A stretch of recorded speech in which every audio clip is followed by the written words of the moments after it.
The white walls of the medical room seemed to press in around Kethver as he sat in the uncomfortable chair.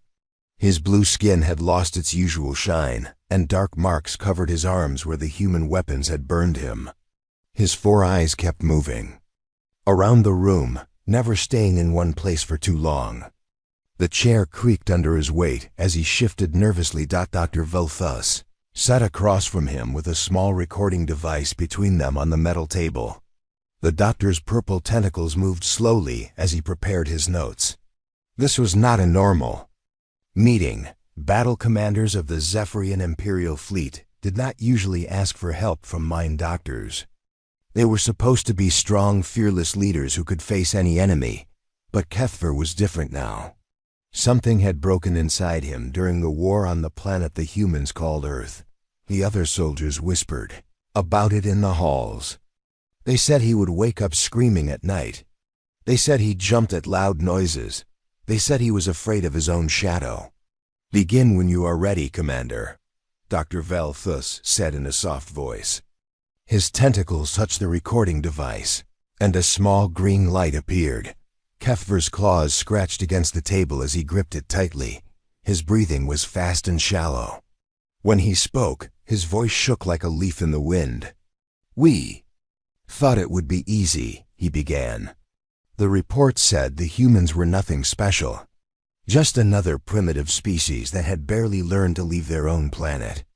Our intelligence officers classified them as Class C. That meant they were weak, scared creatures who would surrender after the first attack." Dr. Velthus made a note on his pad. "What did the reports tell you about their weapons?" "Simple projectile weapons. Metal bullets fired from chemical explosions. Some nuclear weapons, but old and slow. Their ships could not even travel faster. Then light. They were stuck in their own solar system like bugs in a jar." Kethver's eyes grew distant as he remembered. "We had energy weapons, plasma cannons, shield technology they could not even imagine. Our ships could cross the galaxy in days. We had conquered 47 worlds before theirs." The commander paused and looked at his scarred hands. "The war council met for only 1 hour. Fleet Admiral Greyktal said we would be home in a week. He said the humans would probably surrender when they saw our ships in their sky." Some of the younger officers laughed. They made jokes about collecting human trinkets to take home to their families. "But you had doubts?" Dr. Velthus asked. "No." Kethver shook his head quickly. "No doubts at all. I was excited. This was going to be my 15th conquest. I had my medal ready for when we returned. I even told my mate that I would bring her something pretty from the human world." The room fell silent except for the soft hum of the air system. Kethver stared at the wall behind the doctor's head. His 4 eyes seemed to see something that was not there. "Tell me about the approach to their planet," Dr. Velthus prompted gently. "We jumped out of hyperspace at the edge of their solar system. Standard procedure. Give them time to see us coming. Time to think about surrendering." The fleet was beautiful. 300 ships arranged in perfect formation. Dreadnoughts, cruisers, fighters, support vessels. The humans had never seen anything like it. Kethver's breathing became faster. "We sent the usual message. Surrender now, and your species will be allowed to serve the Empire. Resist and face total destruction." We gave them 24 of their hours to respond. What was their response? Nothing. Complete silence. Not a single transmission. Admiral Greyktal thought their communication systems were too primitive to reach us. He ordered the fleet to move closer to their world. We would show them our power up close. Dr. Velthus noticed that Kethver's claws had scratched deep marks in the metal table. The commander's whole body was tense like a spring ready to snap. As we approached their planet, our sensors picked up their military forces. Small aircraft, primitive missiles, ships that moved through water instead of space. Everything looked exactly like the intelligence reports said it would. Weak, helpless, easy to destroy. But something felt wrong. The doctor asked. Kethver was quiet for a long moment. When he spoke again, his voice was barely a whisper. Their planet was so small, so blue and white and beautiful. It reminded me of the water gardens on my homeworld. I remember thinking that it was a shame to destroy something so pretty. You thought you would destroy it? Standard procedure. Level their cities, eliminate their military, force the survivors to work in our mines. We had done it 47 times before. The formula never changed. Kethver's eyes focused on the doctor again, but this time was different. This time, they fought back. The commander stood up suddenly and walked to the small window. Outside, the Zephyrian capital city stretched toward the horizon under the light of their twin suns. Everything was orderly, peaceful, civilized. The first attack came when we were still in high orbit. Not from their surface, not from their moon, but from somewhere in the empty space between. Missiles that our sensors could not track. They moved too fast, changed direction too quickly. 3 of our scout ships were destroyed before we even knew we were under attack. Dr. Velthus looked up from his notes. The reports said human technology was primitive. The reports were wrong. Kethver's fist hit the window with a loud bang. The reports were completely wrong. Those missiles were not primitive. They were guided by some kind of intelligence that could think faster than our computers. They learned from each attack, adapted to our defenses, found weaknesses we did not even know we had. How did you respond? Admiral Grake Toll ordered the fleet to activate defensive screens and return fire. Our plasma cannons lit up the darkness like a storm of lightning. We poured enough energy into space to melt a small moon. But the human missiles kept coming. They danced around our weapons like they were playing a game. Kethver returned to his chair but did not sit down. He paced back and forth like a caged animal. Then their ships appeared. Not from their planet, but from the asteroid belt, from behind their moon, from the shadows of their gas giants. They had been hiding, waiting for us to come closer. It was a trap. What kind of ships? Nothing like we expected. Some were clearly military vessels, but others looked like cargo haulers, passenger ships, even what appeared to be mining equipment. They should have been easy targets.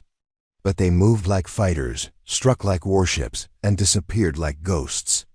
The commander stopped pacing and looked directly at Dr. Velthus. All 4 of his eyes were wide, with something that looked like terror. That was when I realized we were not fighting a primitive species. We were fighting something that had been pretending to be primitive. Something that had been watching us, studying us, preparing for us. The humans had known we were coming long before we arrived. Dr. Velthus set down his writing tool. How could they have known? I do not know. I still do not know. But they knew our tactics, our weapons, our weaknesses. They knew things about us that we did not know about ourselves. Kethver's voice cracked. They were ready for us, Doctor. They were more than ready. They were eager. The recording device continued to hum softly as both aliens sat in silence. Outside the window, the peaceful city continued its daily routine, unaware that one of their greatest military commanders had just admitted to being outfought by a species they had thought was helpless. Would you like to continue, Commander? Dr. Velthus asked softly. Kethver nodded slowly. Yes, you need to hear all of it. The Empire needs to know what we faced out there. What we woke up when we attacked their world. He sat back down and folded his hands on the table. But first, Doctor, I need you to understand something. The humans we fought were not soldiers in the way we understand soldiers. They were something else entirely. Something that should never have existed in civilized galaxy. What do you mean? I mean they were born for war. Every single one of them. Dr. Velthus adjusted his position in his chair as Kethver continued his story. The commander's 4 eyes were still moving around the room, but now they seemed to be looking at memories instead of searching for danger. The space battle lasted 6 hours, Kethver said. We lost 30 ships before Admiral Greg Tile ordered us to fall back and regroup. 30 ships, Doctor. Against a species that was supposed to surrender without a fight. Where did you regroup? High orbit around there. Largest moon. The Admiral was furious.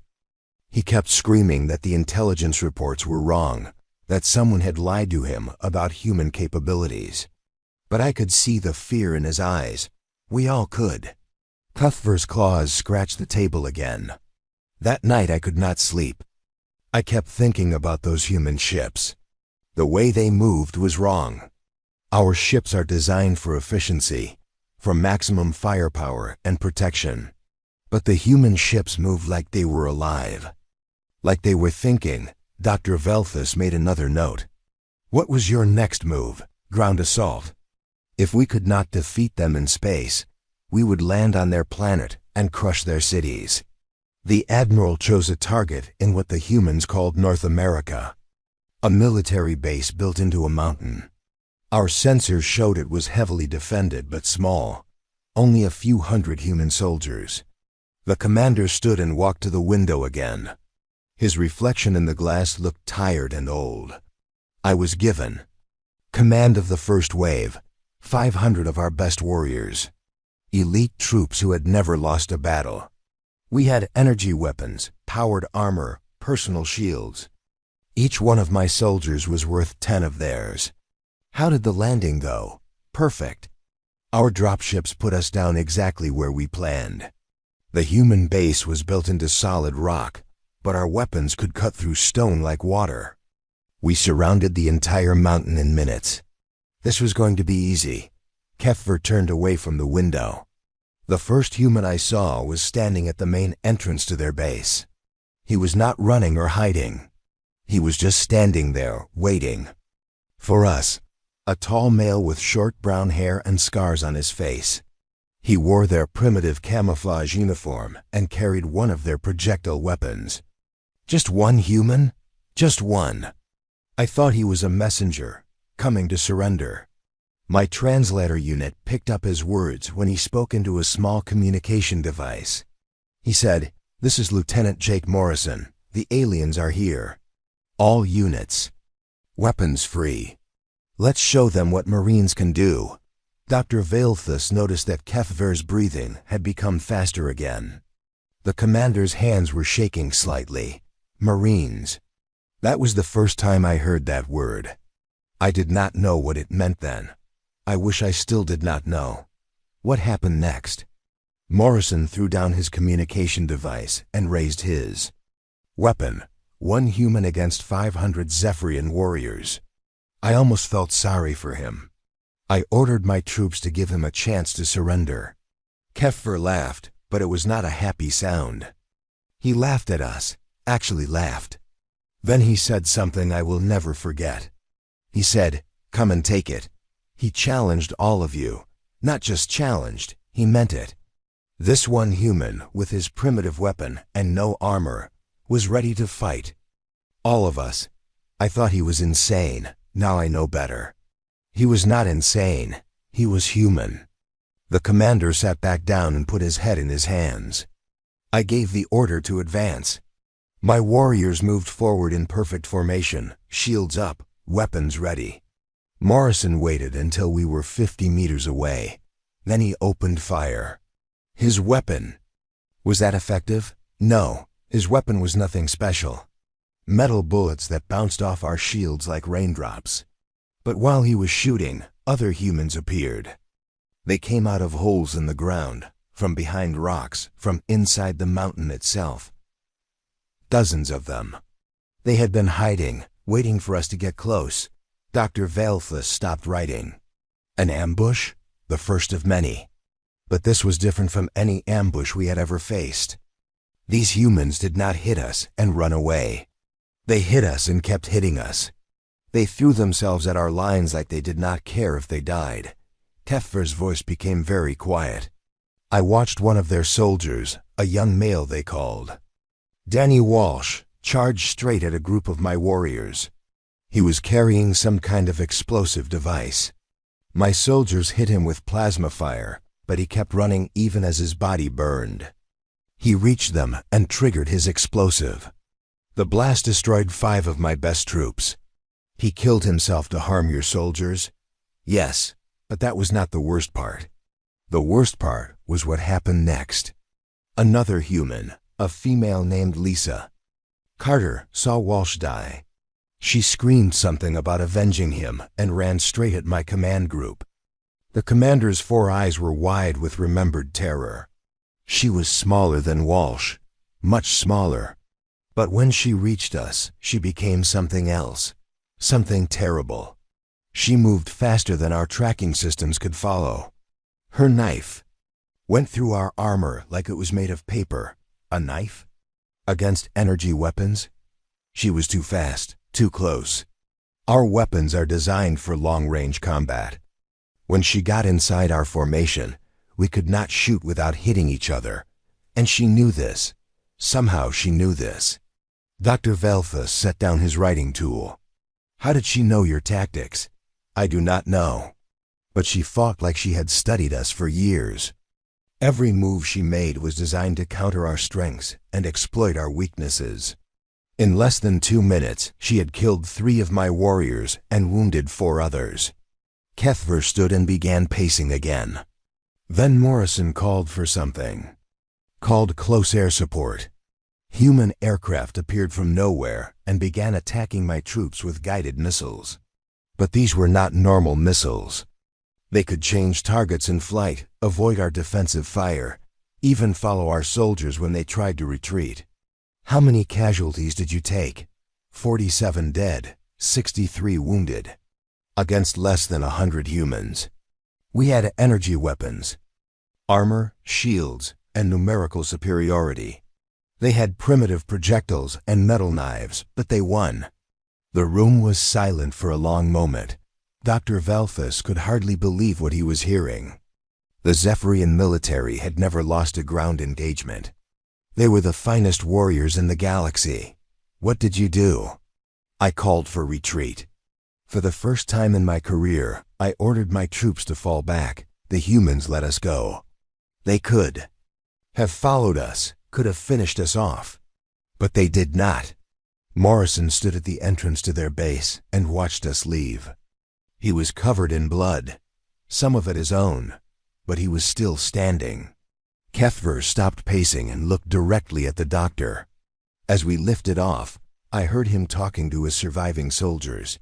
He was not celebrating victory. He was not boasting about defeating us. He was mourning his dead comrades and planning for our return. He expected you to come back. He knew we would come back. And he was already preparing for it. That night, from orbit, we watched the human base transform. More soldiers arrived. New weapons were brought in. Defensive positions were built. They worked all night without rest. The commander's voice cracked, but the worst part was the singing. Singing, the humans sang while they worked. Not victory songs or battle chants. Sad songs about their fallen friends. About Danny Walsh and the others who had died. They were grieving and preparing for war at the same time. Dr. Velthus made a note about human emotional responses to combat losses. What was your assessment of the engagement? I told Admiral Greightall that we had encountered something unprecedented. Humans who fought without fear of death, who used their own bodies as weapons, who seemed to know our tactics better than we did ourselves. How did the Admiral respond? He accused me of cowardice, said no primitive species could defeat Zephyrian warriors. He ordered me to attack the base again the next day with twice as many troops. Kethver sat down heavily in his chair. I tried to explain that these were not normal primitives, that something was different about them. But he would not listen. He said the Empire's reputation was at stake. So you attacked again? Yes, with 1,000 warriors this time. Heavy weapons, air support, orbital bombardment. We turned half the mountain into glass before we landed. The commander's 4 eyes closed. Morrison was still there. Still standing. at the entrance, still waiting for us. His uniform was torn and burned from the bombardment, but he was still alive. Still ready to fight. What did he say this time? The same thing. Come and take it. But now I understood what those words really meant. They were not a challenge. They were a promise. A promise that every step we took toward that base would cost us blood. Dr. Valethus looked at his notes. The story was becoming more disturbing with each detail. Did you take the base? Kethver opened his eyes and stared at the ceiling. Doctor, we tried for 3 days. 3 days of constant fighting. We threw everything we had at them.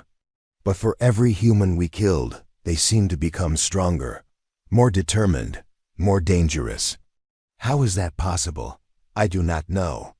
But I saw it happen. When Carter finally fell on the 2nd day, 2 more humans took her place. When Morrison was wounded on the 3rd day, a female called Sergeant Rodriguez stepped forward to lead them. The commander's voice became very quiet. By the end of the 3rd day, we had lost over 300 warriors. The humans had lost maybe 50, and they were still fighting. Still singing their sad songs. Still mourning their dead while they prepared to kill more of us. What ended the battle? Dr. Valethus refilled his water container and settled back into his chair. Kethver had been talking for over an hour, and the story was becoming more disturbing with each detail. The commander sat hunched over the table, his blue skin pale, and his 4 eyes unfocused. After the mountain base incident, what did Admiral Greigtull decide to do? The doctor asked. Kethver lifted his head slowly. He was furious, completely furious. 3 days of fighting, hundreds of casualties, and we had accomplished nothing. The humans were still there, still fighting, still sending their reports to whoever was listening. Did you attempt another ground assault? No, the Admiral decided to change tactics. He ordered our intelligence teams to monitor human communications across their entire planet. If we could understand how they talk to each other, we could disrupt their coordination and defeat them piece by piece. The commander's claws drummed nervously on the table. What we discovered changed everything. Doctor, these humans had built something we had never seen before, a communication network that covered their entire world. Dr. Valethus made a note. Like our military command structure? No, nothing like that. Our system is organized, controlled, from the top down. The Emperor speaks to his generals, who speak to their colonels, who speak to their captains. If you destroy the center, the whole system falls apart. Kethver stood and began his nervous pacing again. The human system was different. Every single human could talk to every other human instantly. Their network had no center, no single point of failure. It was like their entire species was one giant brain. How is that possible? They called it the Internet. A web of connections that linked every human device, every human mind. When our forces attacked the base in North America, humans on the other side of their planet knew about it within minutes. They knew our weapons, our tactics, our weaknesses. The commander stopped pacing and looked directly at the doctor. But that was just the beginning. Within hours of our first attack, human scientists and engineers all over their world were working together to find ways to fight us. Working together how? Sharing information instantly. A scientist in their country called Japan would discover something about our shield technology and share it with an engineer in America. That engineer would improve the discovery and send it to a weapons designer in Europe. The weapons designer would create a new weapon and send the plans to factories around their world. Dr. Valethus set down his writing tool. All of this happened during the battle, while we were still fighting. Doctor, I watched human forces adapt to our tactics in real time. We would use a new weapon, and within hours they had developed a defense against it. We would change our formation, and they would counter it before we finished moving. Kethver's voice became strained. There was one human, a naval officer called Captain Ryan Brooks. Our intelligence teams intercepted his communications during the second day of fighting. He was on a ship in their ocean, thousands of kilometers from the battle. What was he doing? He was studying pieces of our destroyed spacecraft that had fallen into their water. While we were fighting his comrades on land, he was taking apart our technology with tools that should have been useless against our advanced materials. The commander sat back down and put his head in his hands. Within 6 hours, Brooks had figured out how our energy shields worked. 6 hours, Doctor. Our own scientists took years to develop that technology, and this human understood it in less than a day. That seems impossible. I thought so too. But then he did something even more impossible. He improved it. This human, using primitive tools and salvaged parts, created a shield generator that was more efficient than ours. Dr. Valthus looked up from his notes. More efficient how? It used less power, covered a larger area, and could adapt to different types of attacks. He called it reverse engineering with American ingenuity. I still do not know what American ingenuity means, but I fear it. Cuthbert's 4 eyes were wide with remembered terror. But Brooks did not keep his discovery to himself. He shared the design with every human on their planet through their internet. Within 12 hours, human forces everywhere were building improved shield generators. 12 hours? We watched their factories change their production lines. Factories that had been making civilian goods suddenly started producing military equipment. Car factories made tank parts. Electronics companies made guidance systems for missiles. Even their food processing plants were converted to make explosives. The commander stood and walked to the window. Outside, the peaceful Zephian city continued its orderly existence. Their entire civilization became a war machine overnight. Every human, from children to elderly, was part of the effort.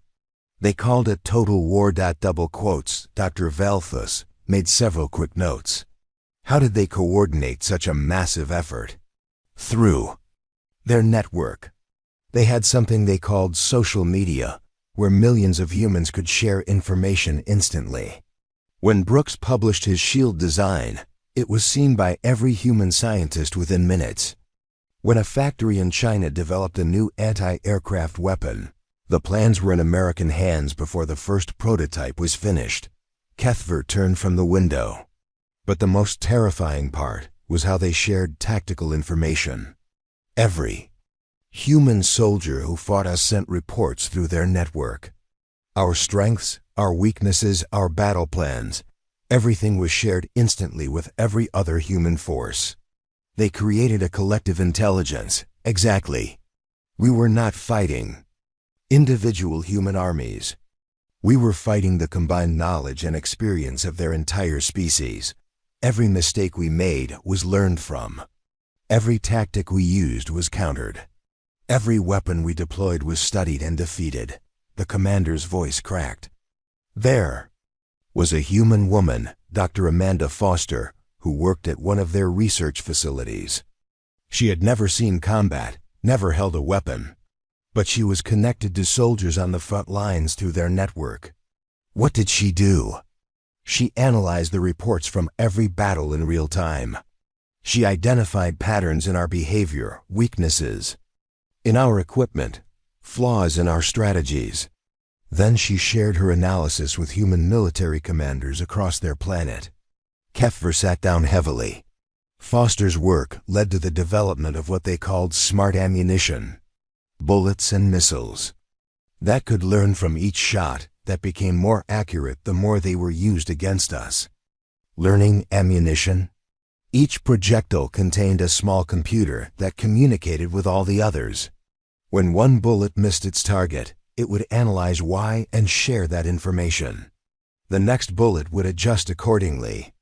After a few dozen shots, their weapons became almost impossible to avoid. Dr. Valthus stopped writing and stared at the commander. Their bullets talked to each other? Not just bullets, everything. Their tanks, aircraft, ships. Even individual soldiers were connected through their network. They fought like a single organism with millions of eyes and hands. Cuthbert's breathing became rapid again. I remember one engagement where we tried to surround a human position. We moved our forces in a classic pincer formation, attacking from 3 sides simultaneously. It should have been impossible for them to counter.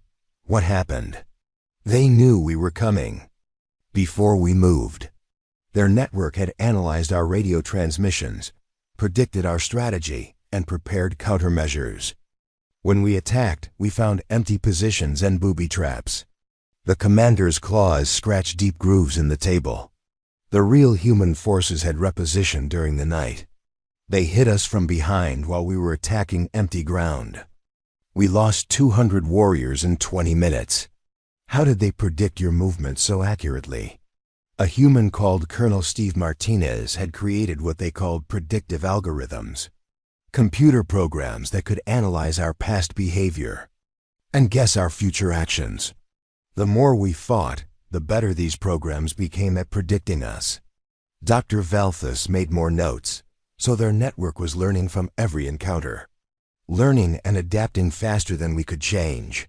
Martinez shared his algorithms with military commanders around their world.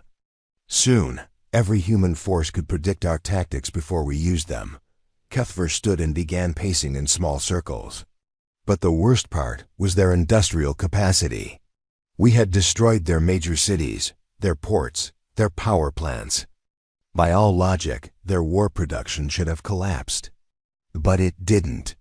It got stronger. They had humans like Tech Sergeant Kelly Adams who understood their internet better than anyone. When we destroyed their central communication hubs, Adams created new networks using civilian technology. The commander's voice rose with remembered panic. She connected car radios, television broadcasts, even their children's toys into a communication system. The more we tried to break their network, the more creative they became at rebuilding it. Their network became self-repairing. Worse than that, it became stronger each time we damaged it. Adams called it distributed redundancy. Every part of their network could replace every other part. There was no way to destroy it completely.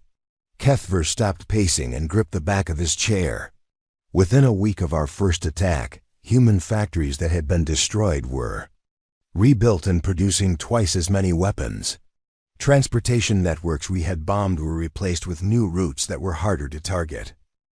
Dr. Valthus noticed that his hands were shaking slightly as he prepared a fresh writing pad. The story Cuthbert was telling challenged everything he thought he knew about warfare and civilization. The commander sat slumped in his chair, staring at nothing.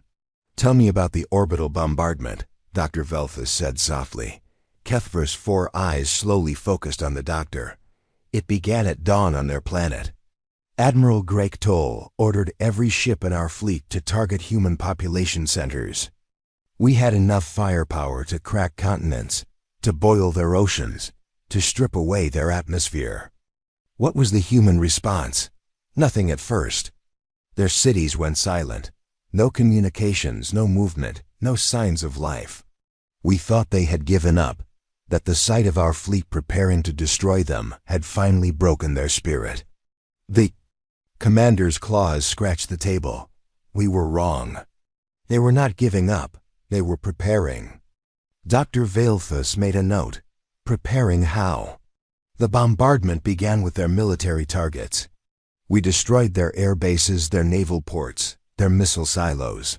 Massive explosions lit up their planet like a second sun. But as we watched, something impossible happened. Cuthbert stood and walked to the window. Ships began rising from their oceans. Not military vessels, but civilian craft. Cargo ships, fishing boats, passenger ferries, even small pleasure craft. Hundreds of them, all heading directly toward our fleet. Civilian ships attacked your fleet?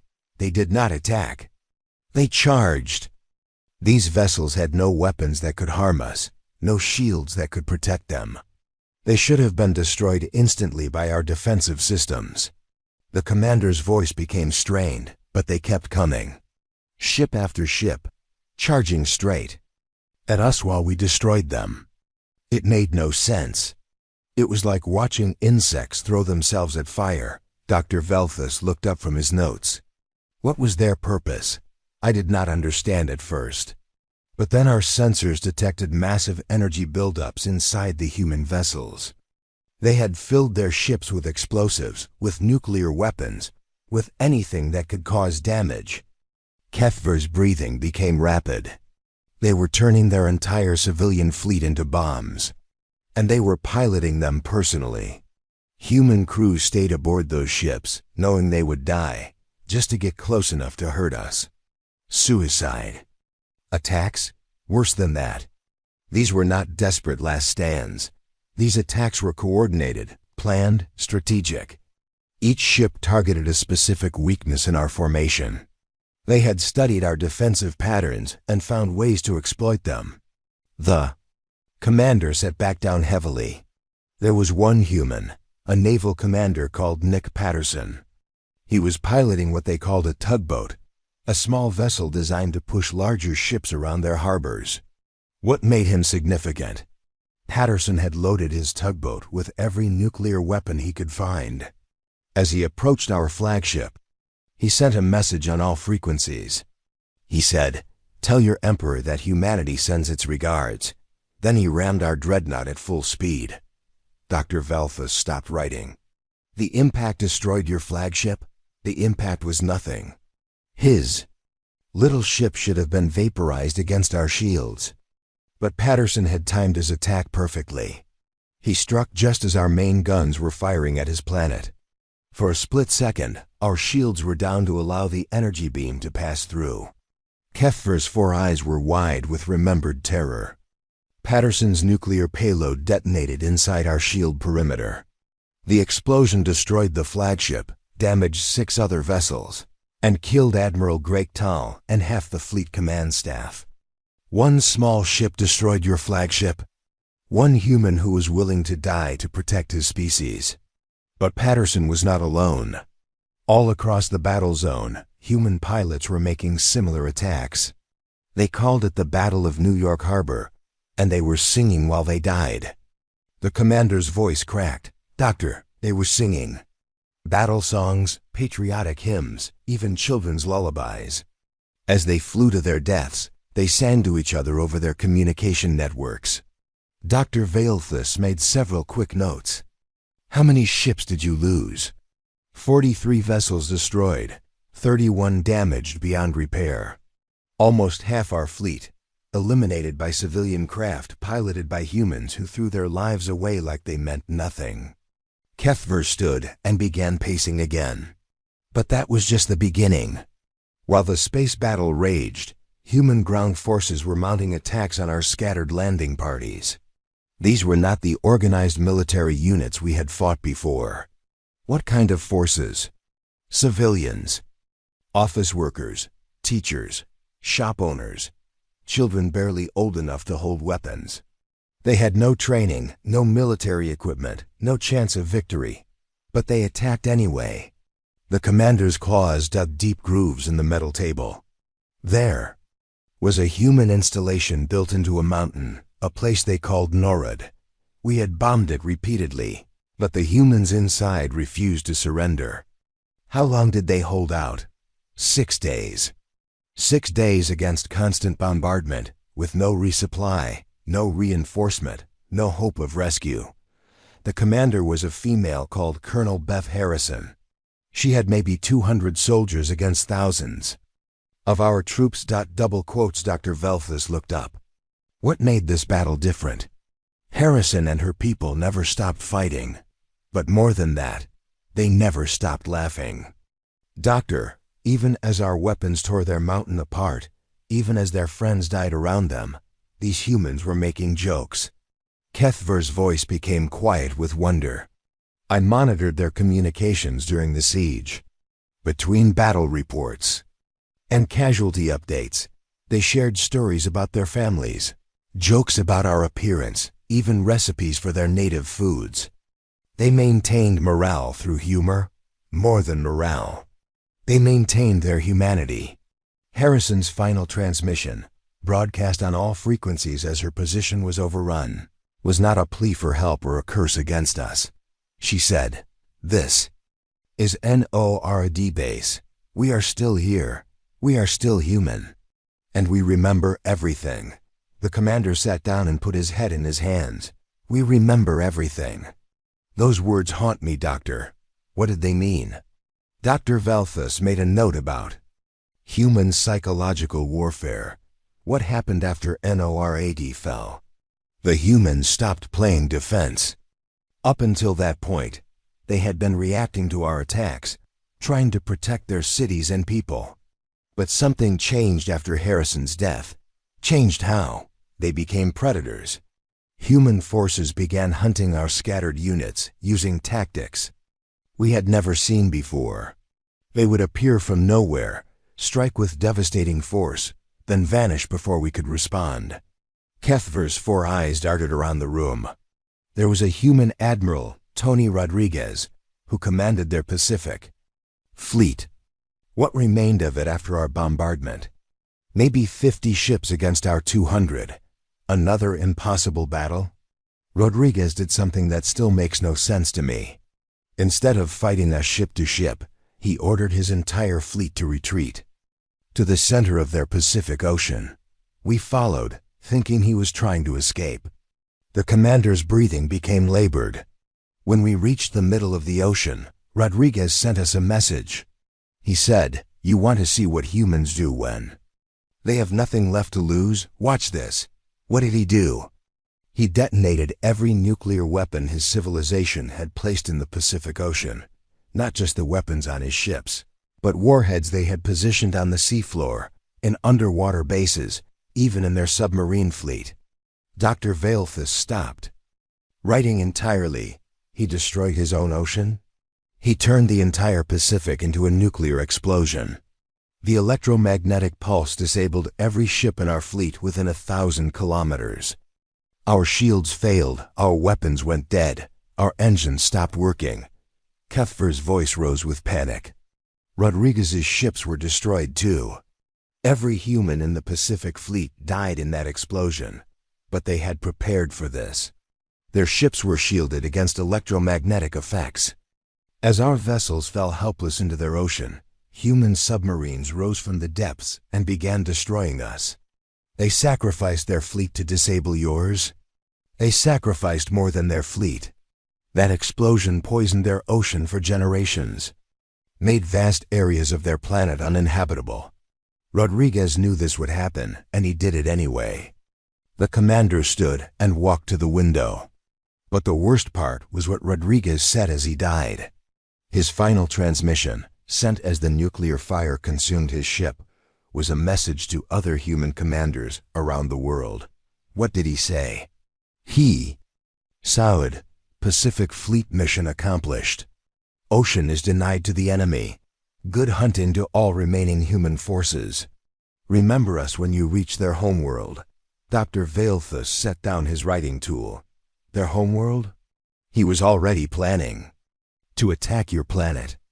While dying in nuclear fire, while watching his entire fleet burn, Rodriguez was thinking about taking the war to us, about making us pay for what we had done to his world. Kethver's reflection in the window looked haunted. That was when I realized what we had unleashed. We had not conquered a primitive species. We had awakened something that would never stop fighting, never stop learning, never stop coming for us. What was the final casualty count from these battles? 2/3 of our invasion fleet destroyed or disabled. Tens of thousands of our best warriors dead. And the humans were still fighting, still coordinating through their network, still planning new ways to hurt us. The commander turned from the window. But they had paid a terrible price too. Their largest cities were in ruins. Dr. Valthus set down his writing pad and looked at the recording device. The small green light had been glowing for hours now, capturing every word of Kethver's terrifying story. The commander sat motionless in his chair, staring at his scarred hands. What happened when the human ships began following your fleet? The doctor asked quietly. Keffer did not look up. Admiral Kolseth ordered maximum speed retreat to the edge of their solar system.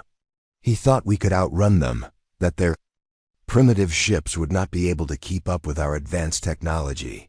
Were you able to escape? For 3 days, yes. Our ships were faster, more advanced. The human vessels fell behind, and we thought we were safe.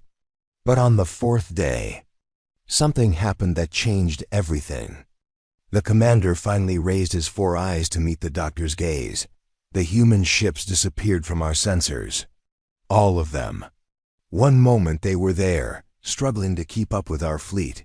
The next moment, they were gone. Dr. Velthus made a note. Where did they go?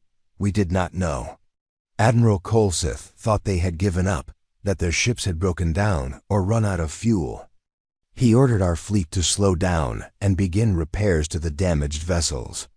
Keffer's claws began scratching the table again. That night, while our ships were docked together for repairs, the humans appeared again. Not behind us where we expected them, but ahead of us. Somehow they had traveled faster than light without using hyperspace routes. How is that possible? They had improved our technology, made it better. While we were running away, they were studying the wreckage from our damaged ships. They learned from every piece of debris, every broken component. The commander stood and walked to the window. There was a human scientist called Dr. Paul Watson who had been working on something they called quantum tunneling. Using our hyperspace technology and their own theories, he had created a new form of faster-than-light travel. More advanced than yours? Much more advanced. Watson's ships could appear anywhere instantly, without following the hyperspace routes that limit our movement. They could travel through solid matter, through energy fields, through anything. Dr. Velthus stopped writing. They could travel through solid matter? Yes. The first sign we had of their new capability was when a human ship materialized inside one of our cruisers. Not next to it, not near it, but inside it. The human vessel appeared in our engine room and detonated. Keffer. Breathing became rapid. The ship was called the New York, commanded by Captain Alex Turner. Turner had been captured during the ground fighting, held prisoner on that very cruiser for 2 weeks. He had used that time to study our ship designs, learn our weaknesses. He escaped and then attacked. He was released in a prisoner exchange. But he remembered everything about that ship. When he materialized inside it with his new vessel, he knew exactly where to strike for maximum damage. The commander's voice cracked. Turner sent a message before he detonated his ship. He said, "This is for Danny Walsh, for Beth Harrison. For everyone you killed on our world. We told you we remember everything." Dr. Velthus made several quick notes. How many ships did you lose to these attacks? 7 vessels destroyed in the first hour. The humans were not just attacking randomly.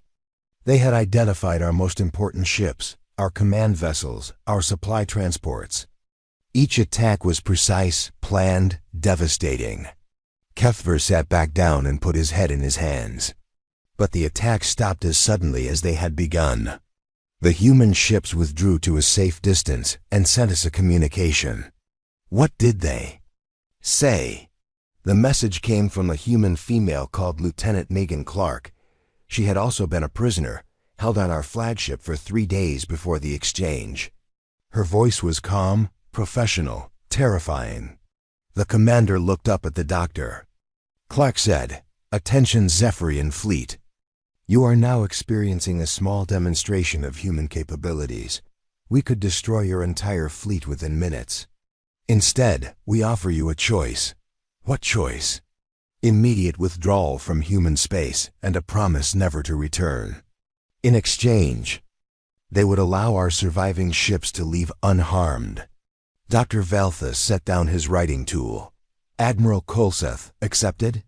He tried to negotiate. Said that the Zephyrian Empire did not make deals with primitive species.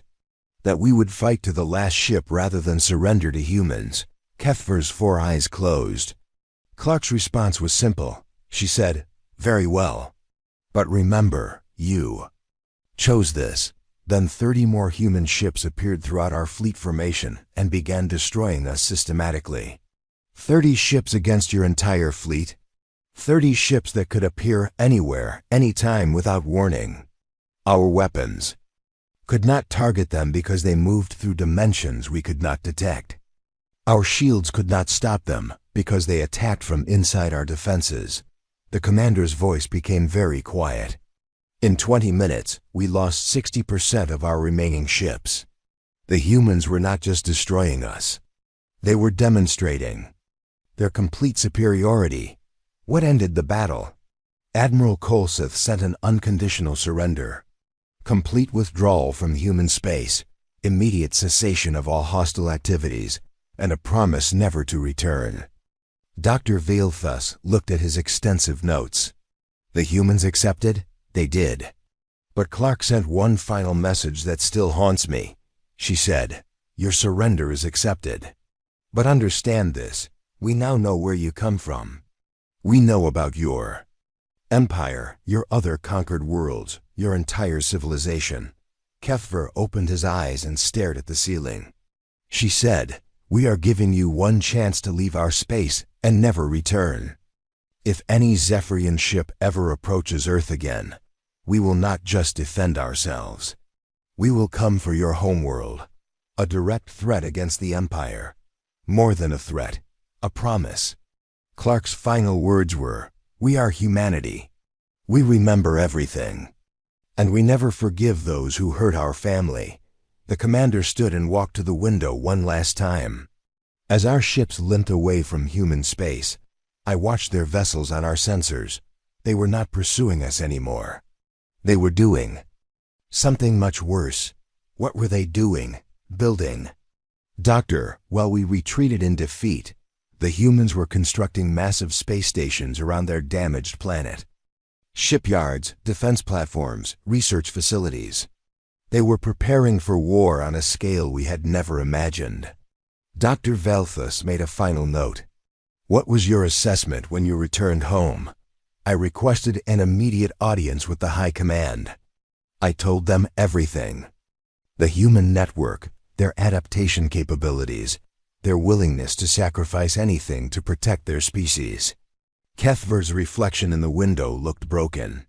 I recommended that Earth be classified as a forbidden zone, that no Zephyrian ship should ever approach human space again, that we should pretend they do not exist and hope they forget about us. How did the High Command respond? They were horrified. Not by what the humans had done to us, but by what it meant for the Empire. If word spread that a primitive species had defeated the Zephyrian fleet, our other conquered worlds might rebel. The commander turned from the window. They classified the entire war as a training exercise gone wrong. All records were sealed. All survivors were sworn to secrecy. Officially, the human war never happened. But you requested this debriefing session because I knew the truth would come out eventually. And when it does, the Empire needs to be prepared. Dr. Veilthus looked up from his notes. Prepared how? 3 months after our defeat, our long-range sensors detected human ships exploring star systems near their homeworld. They were not just rebuilding, they were expanding. Cuthbert's voice cracked with fear. 6 months later, we detected human colonies being established on worlds we had never heard of. They were spreading across the galaxy faster than we thought possible. Are they still expanding? Every report we receive shows more human activity. More colonies, more ships, more exploration. They have found and contacted other species. Species that were also conquered by us. The commander sat down heavily in his chair. Doctor, the humans are building an alliance. They are sharing their technology, their network, their knowledge with every species that has been hurt by the Empire. Dr. Veilthus stopped writing entirely. An alliance against us? Against anyone who conquers innocent worlds. The humans call it the Galactic Liberation Front. They have convinced dozens of species to join them.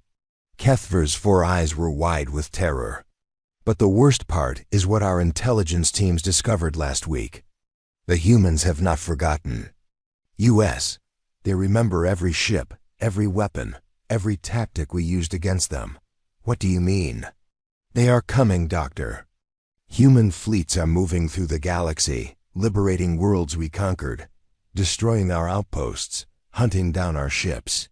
And they are getting closer to our space every day. The commander's voice became a whisper. Our computer models show that human forces will reach the edge of our territory within 2 years. When they arrive, they will not come as conquerors. They will come as liberators. Dr. Veltha set down his writing tool with shaking hands. What does that mean for the Empire? It means we have awakened something that will not stop until every conquered world is free, until every slave species is liberated, until every empire that commits conquest is destroyed. Kethver stood and walked to the door. Doctor, we thought we were attacking a primitive species. Instead,